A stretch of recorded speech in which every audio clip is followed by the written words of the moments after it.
Welcome to From the Ashes, the Dungeon Crawler Network podcast all about Ashes of Creation by Intrepid Studios. Bear witness to the rebirth of the MMORPG genre from the ashes of an industry that has left the gamers behind. I'm Aggelos, founder of the Dungeon Crawler Network, and we are coming to you live from the Mighty Beard Tavern, and I am joined once again by my amazing co-host, Stormslord. How are you, sir? Doing great, ready to talk. Excellent. And Alpha Soul. Doing great, man. Doing great. Glad to have you here. And the magically disappearing Crowjack. You know, usually at this very moment, I have something kind of witty to weave in here. I've got nothing today.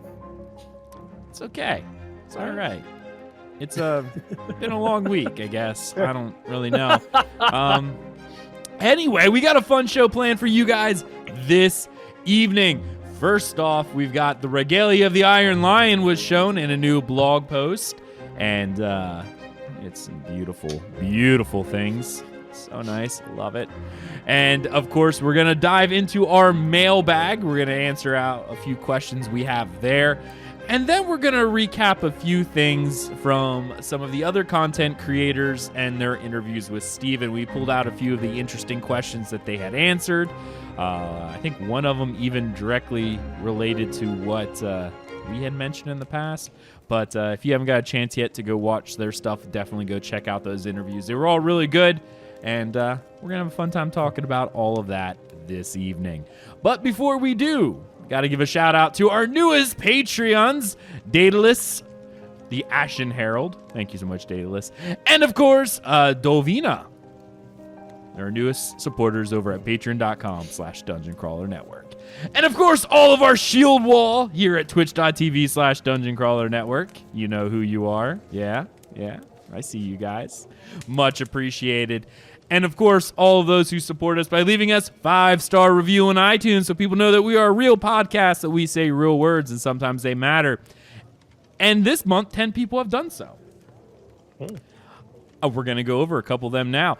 Sourdough Bread left us an awesome 5-star review on the U.S. iTunes store called Entertaining, Informative Passion, an excellent source of information, theory, and mispronunciation on a weekly basis.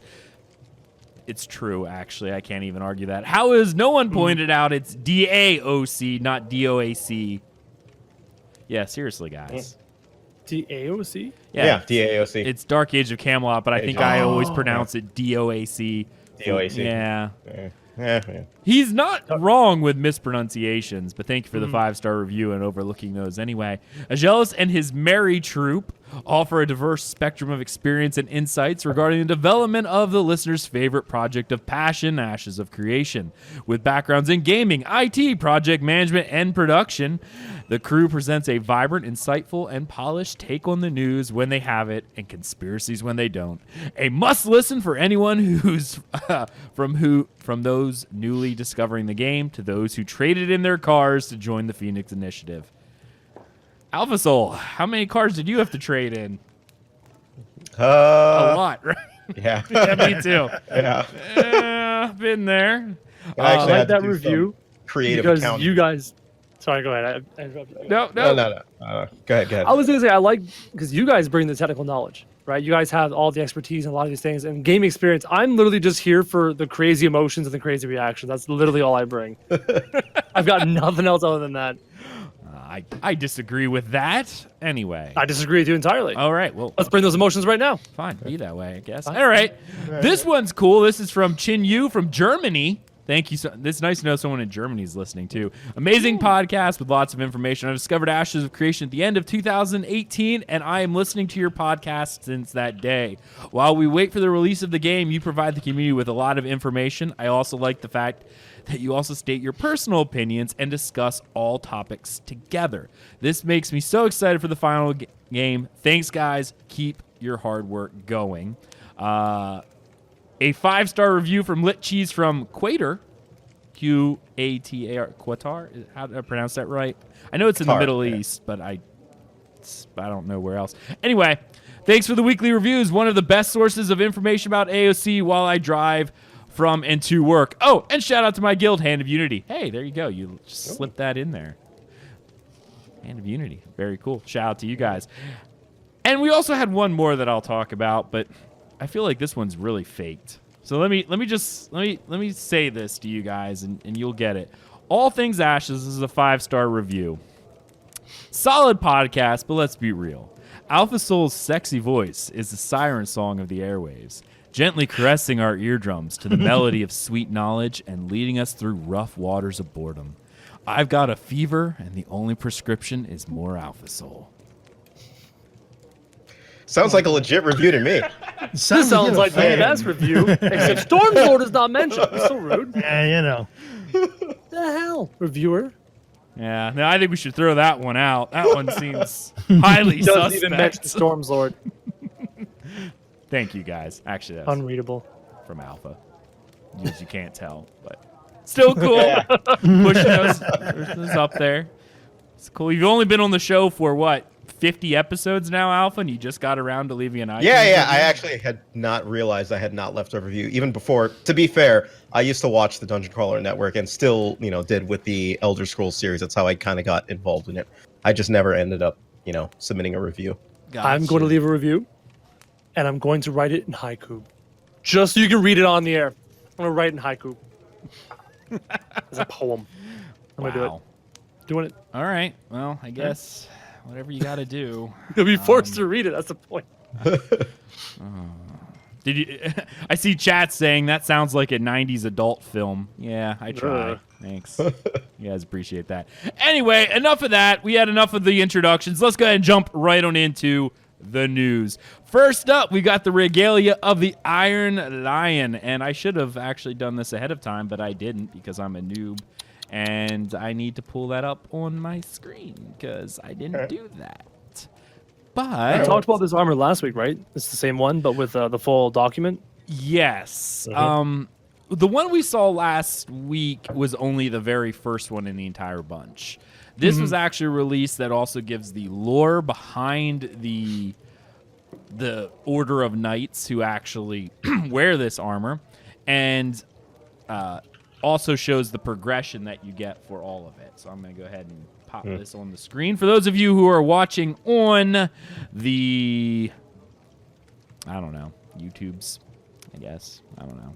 Center on the screen. There it is. Right there. Yep. It's pretty. Otherwise, there will be a link in the description below. I love this armor so much. I really do. And it's actually really funny because every time they release something, I like to go to like Facebook. I like to go to Reddit because that's often where a lot of angry people seem to reside. Yeah. Okay. And generally every time they release one of these, I've seen nothing but good things actually being said about these armors. If you think about it, every piece of cosmetic we've seen before this has been so elaborate. It's been so covered in vines and glowing and covered in furs and all these other elaborate things. This is like one of the first basic, nice, clean, professional looking armor we've seen. So everyone's starved for that kind of stuff. That's why everyone's freaking out so positive. Right. We were like hungry wolves and you threw us some meat. It's so nice. Can I also throw one more thing in there that I think is pretty neat? This is the first armor that we've seen in engine that hasn't been tied to Apocalypse. It's true. That's true. Yeah. Yeah, so I think that might also be part of the reason why people are like, wow, that is the best thing ever, because guess what? It's not tied to Apocalypse, which hardly anyone liked. The one thing that I noted from the lore, and I will actually read the lore of this part because I think it's kind of cool. The Iron Lion is a fairly new order, one formed out of the desire to control the unknowable. With the rediscovery of the old world, many Kalar wondered what lay about, considering the incredible power the divine gateways represented. To this end, the Iron Lion focuses not only on martial combat, but also on the art of dampening magic. Without such knowledge, establishing a foothold may be all but impossible. Rampant magic is an unpredictable and, at many times, lethal complication in any sortie. Due to this, the Iron Lion puts forth significant effort in studying and learning about the magics they come across, hoping to minimize the dangers they pose. So you mentioned this was Kalar, right?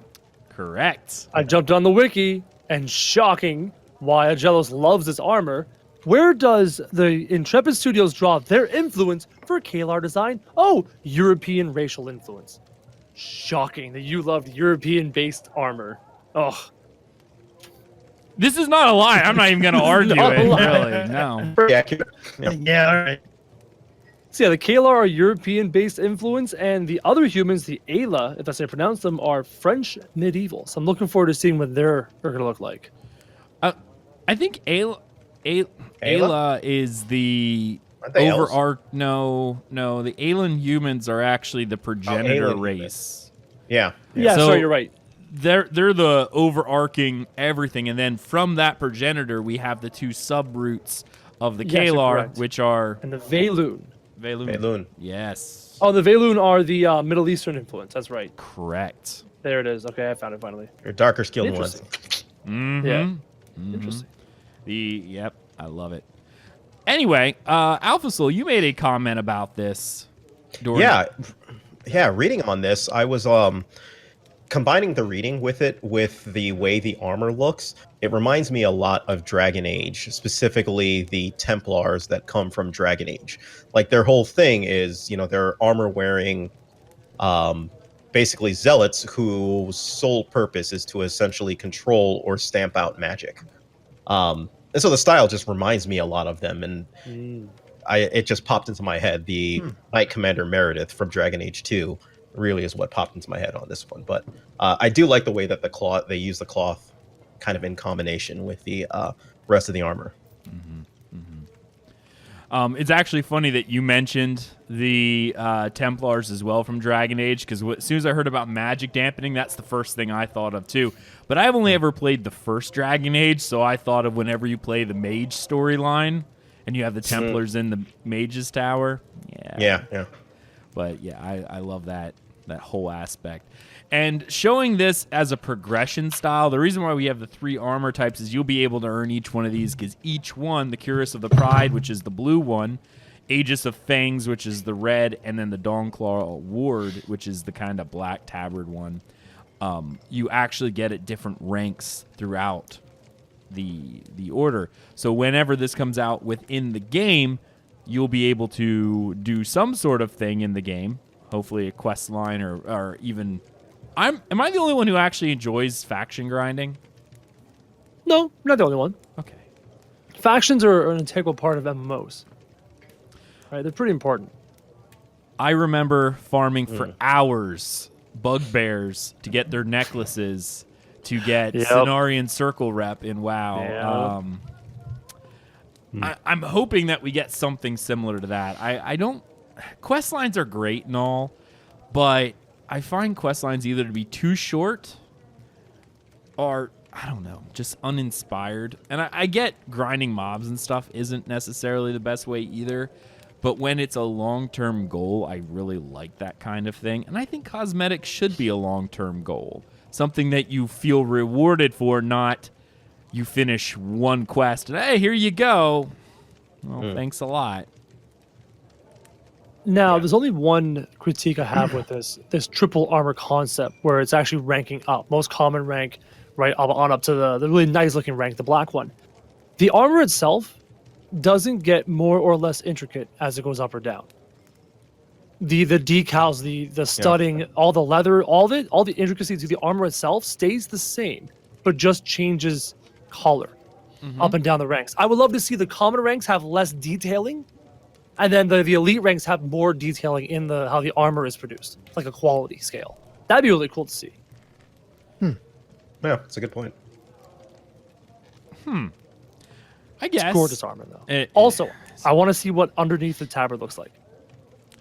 I'm curious. Yes, I agree. Because I know one of the things they said is even with these, you'll be able to maybe dye or maybe even remove the tabard. I think Steven said you'd be able to remove the tabard if you wanted to. I'm trying to remember. I feel like he said yes. So yeah, the armor underneath needs to be legit. Or there is no armor underneath.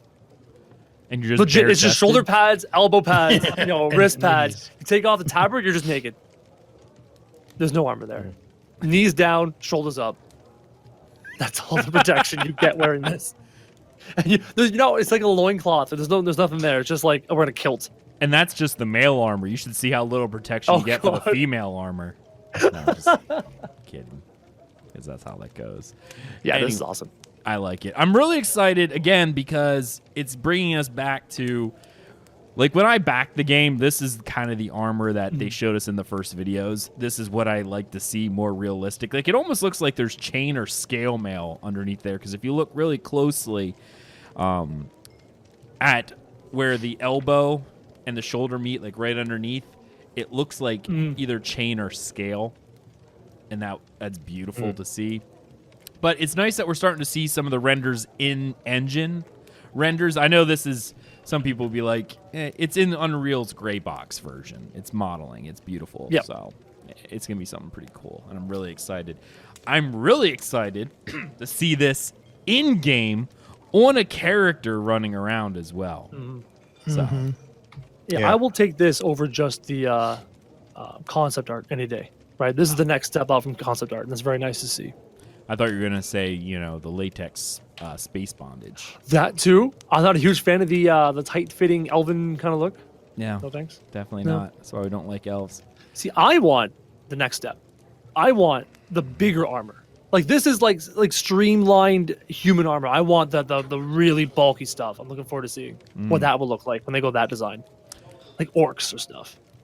All I thought about is, you ever wonder why elves don't procreate much? Tight-fitting clothing is not the best for that, It's not good. No. That's why elves don't have Not on very my many top 10 children. list to worry about. All right, moving off from that, well, it was pretty cool. Nice little blog post with a little bit of lore about an upcoming faction within the game, which is always nice to see, as well as good-looking armor.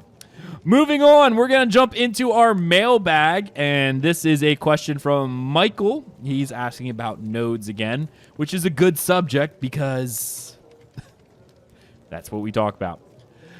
Thanks again for all the good information and discussion. I had a couple concerns about node destruction after a siege. Since it seems that like there will be lots of loot incentives for an entire server to partake in a siege and the looting and pillaging of freeholds that follow, example, Crowjack will be involved in every siege, right? Yeah. Oh yeah. How can I will be at every single one. How can a node possibly defend itself? I assume there would need to be a mechanism that balanced the fight/limit of attackers. Let's address that question first. I've got it. Go. I've got it. So you don't need to put a hard cap on the event. You don't, because the servers will just burn if it gets to a point anyways. You don't have to mechanically by the developers put one in there. Jokingly, the servers aren't going to be able to support 3, 4, 5,000 people attacking a node, right? But he does make a good point. Like everyone's going to want to attack these nodes to loot all these freeholds and stuff. So you really need to find a way to incentivize people to help with defense. Maybe even above and beyond the citizens. Citizens are incentivized. That's their stuff. Right. They want to protect their stuff.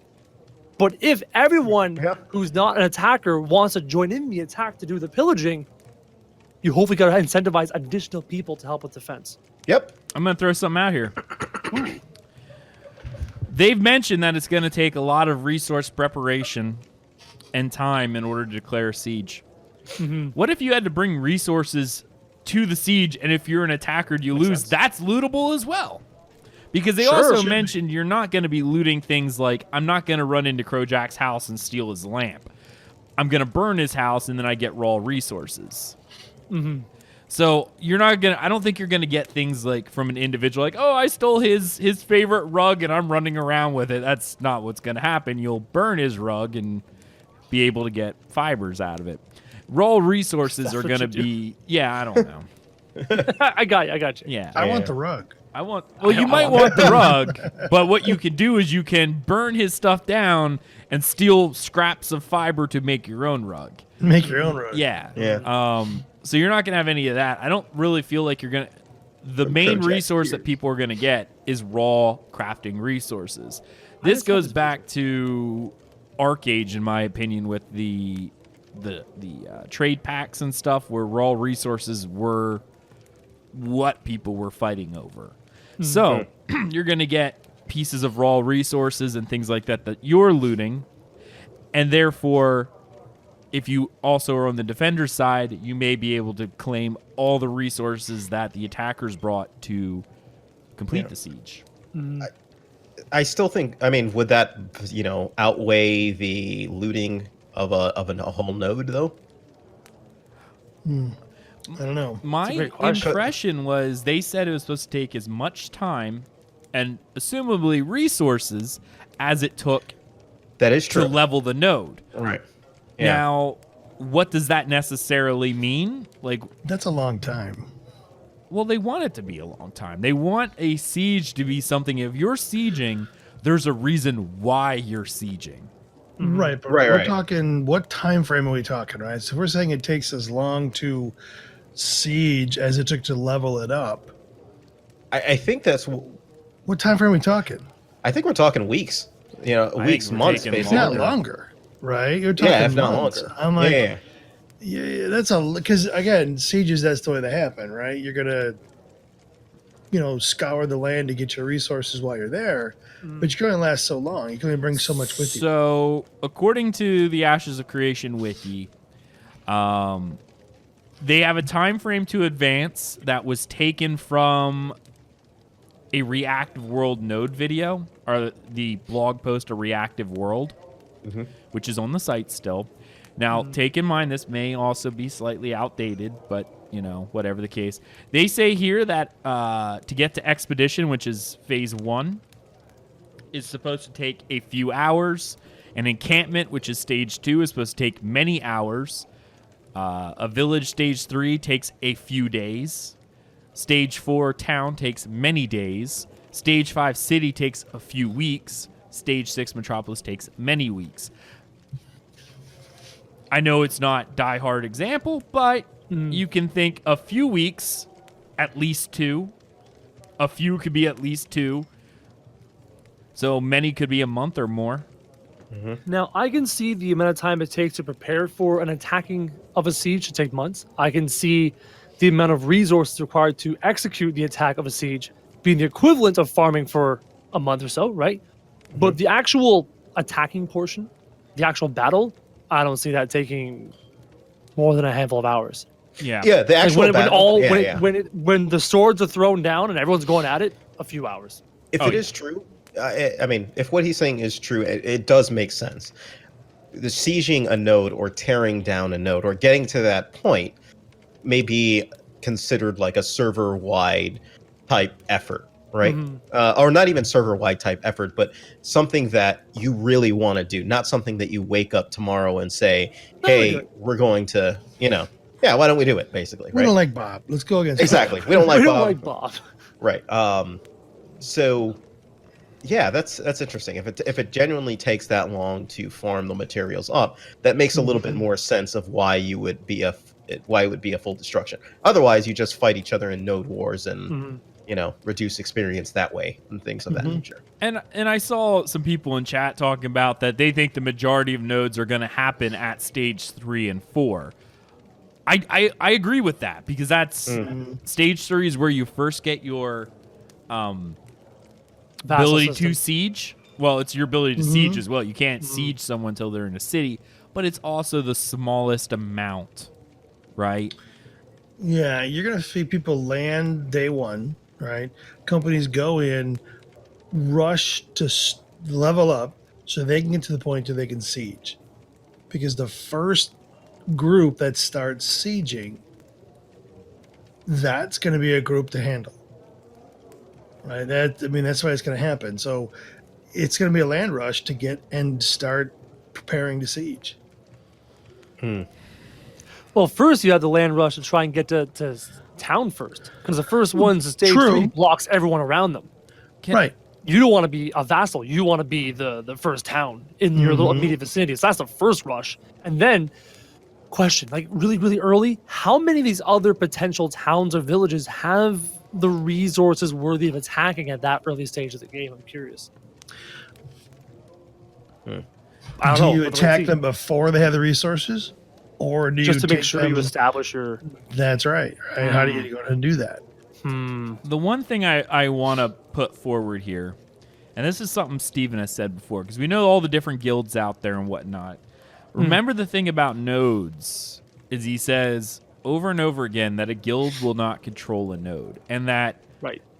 a single guild will not have enough players to even level a node effectively, meaning that if it takes... I heard this number. Let's just pull this number out. A metropolis can have 2,000 citizens, okay? Because there's supposed to be 10,000 people on a server. Split it by let's say 5, 2,000 citizens max. Great. It takes 2,000 people worth of experience, raw resources, time, effort, and money to build a city. A single guild capped at 300 people, or even a bigger alliance, is probably not going to have that many people. So think, even the larger guilds that are out there, because there are a couple out there with probably several hundred players, I would imagine if they're the ones who are driving the sieging, they're going to have to exponentially do more work because they're only a small fraction of the number of people required to level the node. So you may have a very heavy PvP guild wanting to push forward and declare sieges within a node, right? But if the rest of the node goes, yeah, no, I just want to pick my strawberries, like they're then going to have to make up for the effort that the other citizens are not putting forward to their siege.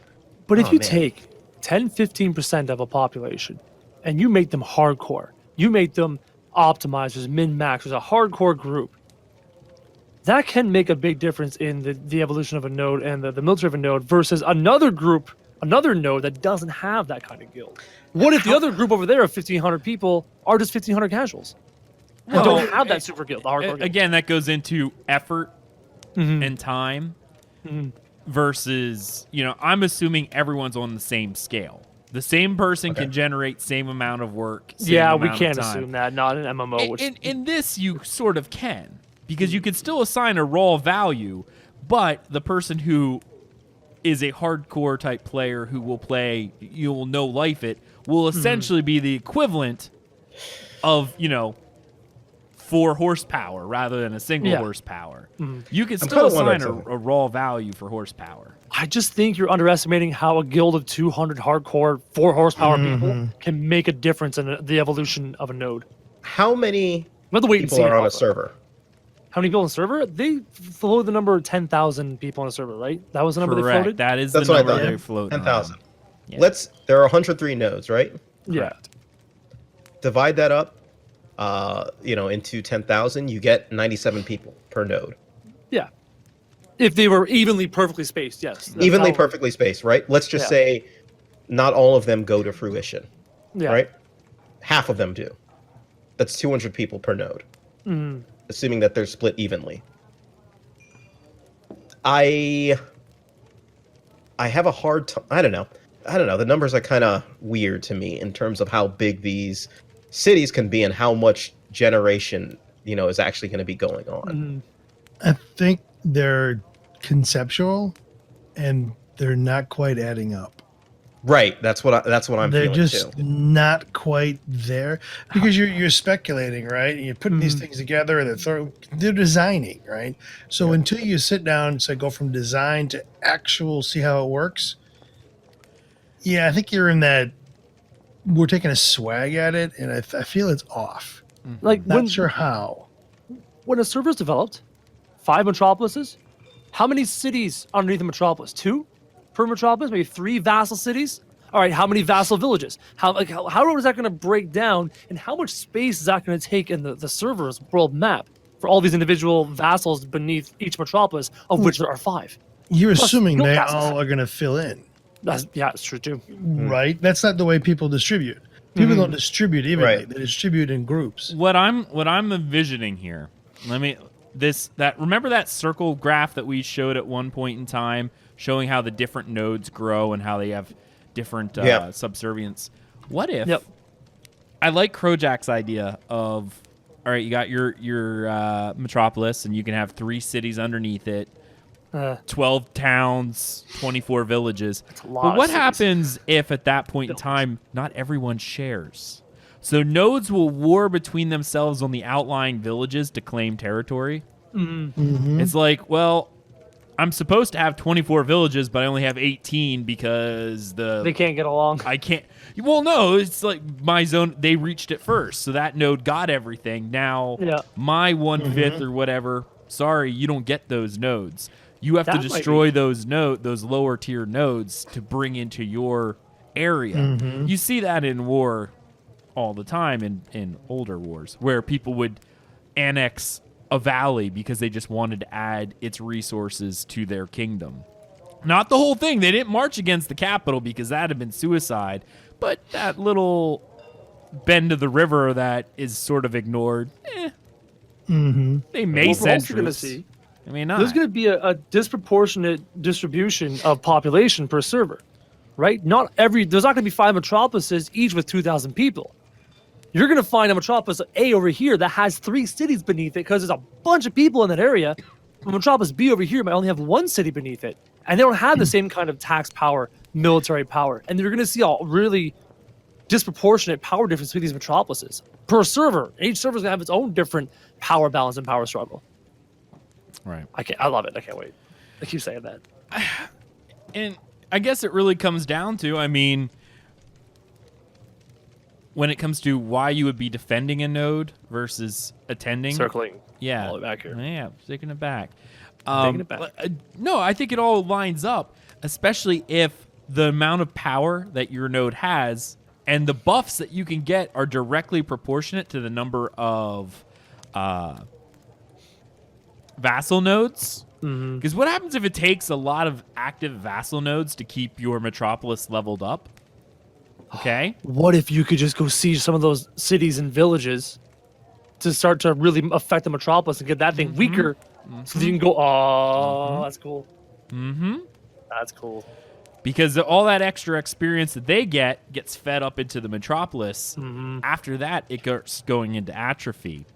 So the idea of possibly defending a node would be because any node that your metropolis owns, this is assuming, like you said here, that we're assuming it's a metropolis. It may not be a metropolis. The reason why you'd want to defend is if your node loses a vassal, it's losing a potential form of experience to keep your cluster of nodes in a non-atrophied state. Circling back again to talking about what happens if everyone just gangs up on the attacking side just for the looting purposes. With 5 potential metropolises, always 5 potential cities, and everyone doing their own thing, it's going to be really hard to pull people away from their own worlds, their own circles, to have everyone actually go and attack this one node. It's going to take large companies, large guilds to do that. It's not like people are just going to guilds. drop their tools and drop what they're working on and go, hey, that node's being sieged. Let's go over there and hang out. I'm not sure how many people are going to do that. I also think the first sieges everyone's going to go to in order to be like, oh my goodness, this is amazing. To experience. Yeah, but think about it like the first time a holiday event comes to an MMO. Yep. Oh, the whole thing's full. The next year, I don't really care about going and clicking my my Christmas gift under the tree. You know? Or, that's the type of scenario where you can start thinking where people are like, oh, there's a siege. Let's get all this shit done. Let's go ahead and have all of our really long caravans. Let's place them here because they'll be less likely to be attacked there. So maybe there's other incentives. Yeah. Yeah, there's gonna be. I mean, think about the trail of resources from the origination place and the actual siege. Think of that. I mean, that's what armies survived on, is that trail of resources. So is that going to be open for attack? Yeah, the vagabonds who will take an opportunity here and see the opportunity of these caravans either fleeing the sieged city, because the cities know a week in advance that they're going to be sieged. That's happening, right? So what if you're hanging around the area waiting for people to get their goods out of there?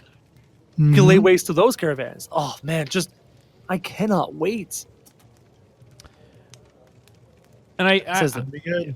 That's gonna be the interesting. PvP part of my brain, which is 99% of my brain, is just so excited about all these possibilities.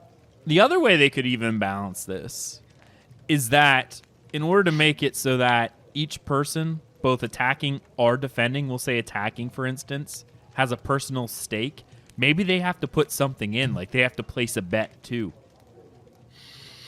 Yeah, Oh, interesting. You know what I mean? Like, 'cause that's- idea. Yeah. you're little Jimmy, and you see that siege going over there, and yeah, you just want to go participate to potentially loot.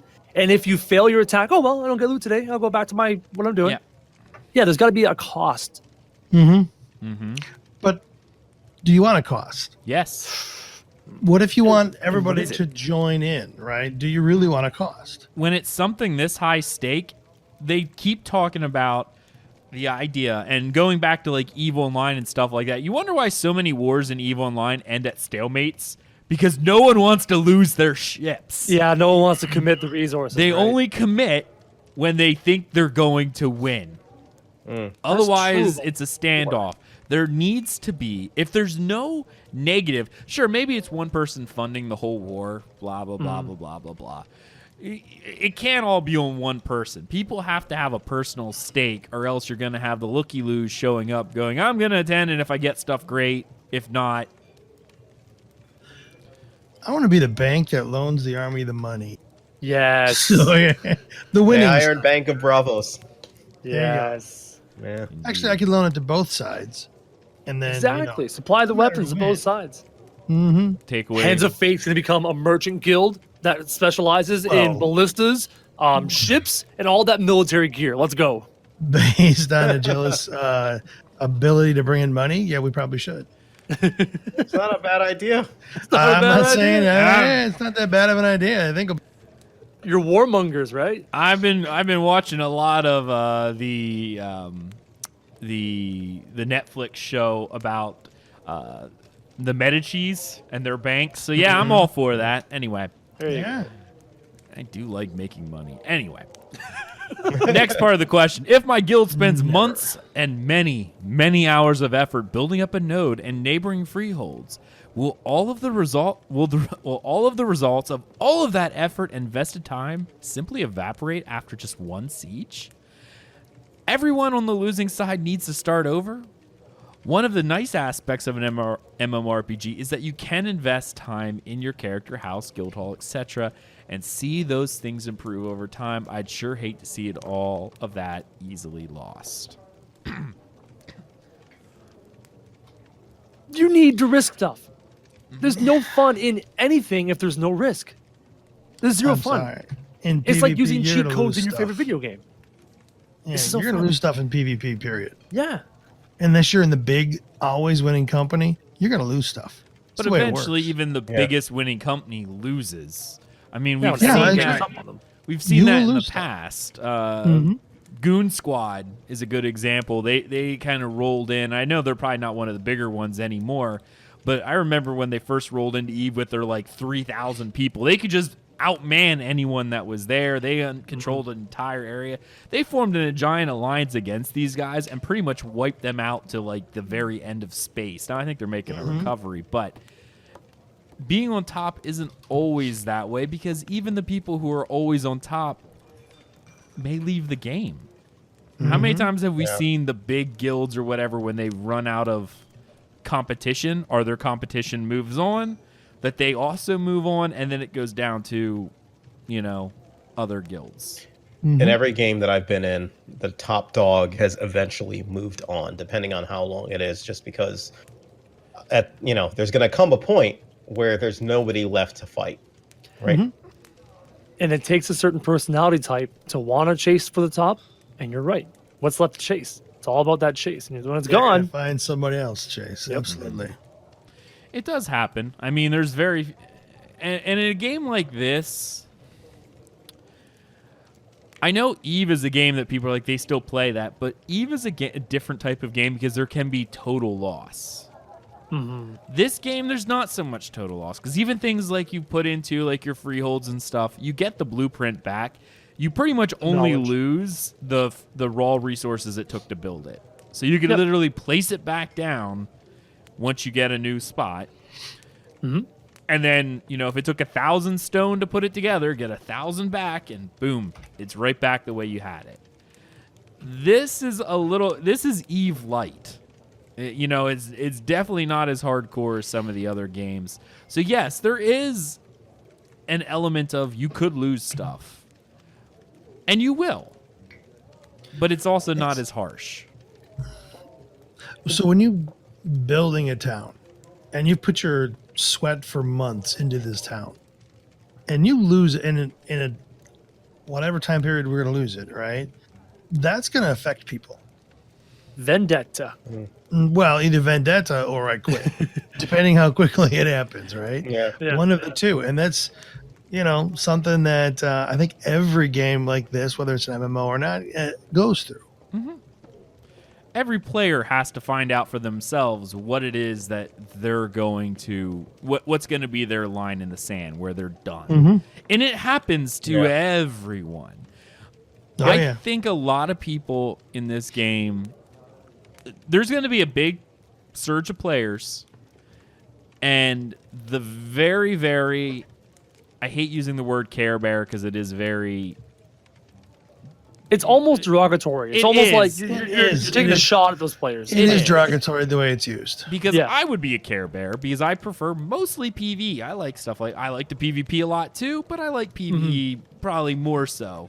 So I would be considered a Care Bear player. But we'll just say the players who are not used to loss, the players who have played the last 10 years, 8 years of MMO theme parks, where when you get gear that never breaks, I think that alone will drive people away when you get boss gear because it does break. Yep. Can you imagine, and I'll bring this in for Crowjack here, getting that amazing tri-crescent ring and it breaking on you? Takes a special kind of person to have to keep Imagine going the World back. of Warcraft players got the Hand of Ragnaros, who's got the Blades of Azeroth, and they have a chance of breaking. Picture that. Picture that World of Warcraft player freaking out. The last game that I even played that had weapon degradation without item drop was DAOC. See what I did there? And that was only before Trials, Dark Age of Camelot. But I always DOAC. Gotcha. Yeah, DOAC. Yeah. Was before Trials of Atlantis, all gear eventually degraded. You could die over and over again. You would never drop gear, but gear eventually, as you had to repair it, it would lose its durability. When durability went away, it couldn't be repaired anymore, and then you'd have to get new gear. When Trials of Atlantis came out, they offered these relics that you could only get one time per account, or one time per character, not per account. And when they broke, people started complaining, and at that point, they actually changed and said they could not break. That was the first game that didn't have full loot drop, where items would degrade, and then, you couldn't get any more. That's where they first added it. First place I saw that they added it. It doesn't feel good. But when I first played, and I had played it took a long time for gear to degrade in that game, but I had spares. I had backups because, if it did degrade, I'd always have one set of spare armor and weapons, so that way I could always replace it. But that kept at least the economy running because crafters were always needed because you weren't just making armor for the new players, you're making it for veterans too, as they needed it and it broke. Yeah. So I do think there's going to be a certain level where players, those type of players who can't wrap their head around gear breaking and stuff, will probably end up quitting. And we already talked about how much PvP is in this game. A great big chunk of the MMO community is going to burn out in 3 months. Because the biggest portion of MMO communities are PvE focused and don't like PvP. Sure. You could argue that the biggest MMOs out there are more PvE centric, which is very true. The PvP only MMOs are very niche. And they're filled with a certain type of player that just weeds out all the other players. Right. Absolutely. I think the games that offer both tend to have the longest shelf life, though, because you do actually keep both players. But I would But agree. both without mixing them. generally, Like, for example, with the Warcraft, you can literally just do PvE and never touch player versus player. Never even have to think about it. Mm-hmm. You have that option. In this MMO, you don't. There is no way to avoid player versus player in this game, whether you're farming, whether you're defending your node, like on and on and on and on throughout it. It is part of it. It's PvX. So the PvE only crowd, man, how are you gonna encourage them to participate in this game? I good think it's going to be difficult. I really do. And I would love to hear if these people are able to actually push forward through this, because these types of games, I think, are the future of MMOs. We already know that. I know there's a handful of PvE only MMOs out there that are coming out. And then there's a lot of PvP only MMOs out there. Both of them, I think, are niche. I don't know if we're going to see another revival of this genre until we incorporate both parts. I don't think we'll ever see a revival of the genre to where it was once upon a time. That golden age of MMOs is over. The part where an MMO has 15 million subscribers, I really do feel like that's over. MMOs are niche once again. For now. I don't think we'll ever see that back. I really don't. Got it. Real simple. One word. 2 words. Virtual reality. Years down the road, I'm not sure how many years, but 20, 30 years down the road, tech evolves. If you can tell the MMO fan that it's, let's go, plug my brain in, I'm going into the world virtually, that will be fascinating. But that's so far technologically that it's hard to picture right now. Yeah. No, that's almost to the realm of science fiction. More Yeah, so was having the than- internet in my pocket 20 years ago. This is true. It's If very you could take away goggles, I think it would work. Yeah, like I said, the tech's got to change and evolve and improve. They'll figure it out. They definitely will. They might. I'm kind of torn, guys. I mean, we only technically got about 10 minutes left on this episode, and we have a lot of stuff to go over, so I don't think we're going to get to it. That's fine. Damn. Yeah. Better than having nothing to talk about. Like, you've had to do a lot.